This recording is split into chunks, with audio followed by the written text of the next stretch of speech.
आज मो वीडियो रे आपण मैंने गोटे साधा सीधा रेसिपी पाउछंती। मु बनाऊँची शाग बेसर, पुणी आम ओडिया घर खाइबा। एटी मोर शागरे अच्छी कखारु शाग आ कखारु डंक, परिवारे मु नहीं जाइछि सारू आलू। आपण मानक पाखे देसी आलू, कखारु, बैगण, बड़ी जहाँ थिले आपण माने नहीं परिबे, तार स्वाद दुई गुण हो जिवो। एटी प्रथमे मसलाटा को बाटी दउची।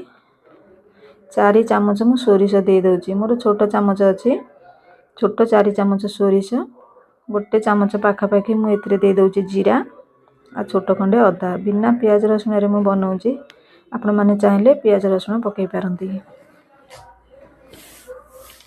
आ गोटे चामच मु दे दउची धळा सोरिष। ए सब को मु प्रथमे चिकन करी बाटी दउची।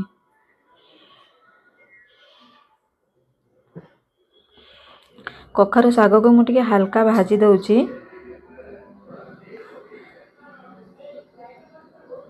तापर से सेम कड़े रे कका शागटा मोर भाजी गलानी। मु सेम कड़े रे तेल पकई दे मु पकई दउची सारू आ आलू को।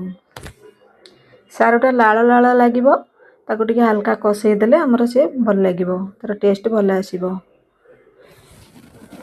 जो मसलाटा मु रखिथिली ताको पकई दउची। मोर हल्का भाजी हे गलानी परिबा। एसिरे देसी आलू आपण माने जहाँ भी परिबा भल पांती एतरे पकई करले तार टेस्ट बढ़िया आसीबो। मो पाखरे एतिकी परिबा थिला, मु एतिकी परिबा नेइची। एमत्रे भी हमर शाग बेसरटी बहुत टेस्ट लागि थाए। ए सारू आलू रे भी बहुत भल लागि थाए। लंका गुंड, हळदी गुंड मु पकई देइछि। आको बेसी कषेबा भी किछि दरकार नै।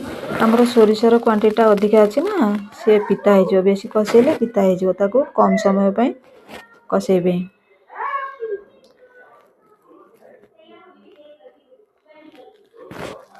शाग तो प्राय समस्त के खाइबा को भल लागे।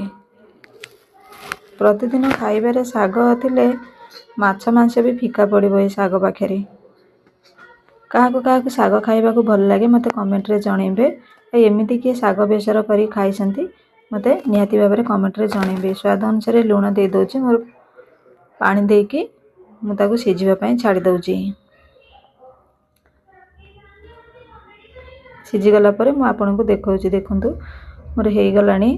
मु ताको बाहर कर दउची गोटे जागा रे। आको गोटे तड़का दबा।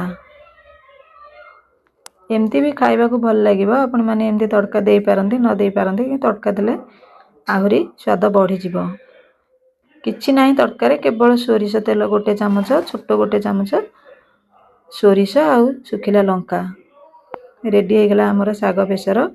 शाग बेसर रेसिपीटी आपण मानको निहाती भाबरे भल लागिथिबो। लाइक करिवे। को माने शाग खाइबा को भल पांती मते कमेंट रे जणेबे। नुआ थिले मो चैनल को सब्सक्राइब करिवे। रहउची नमस्कार।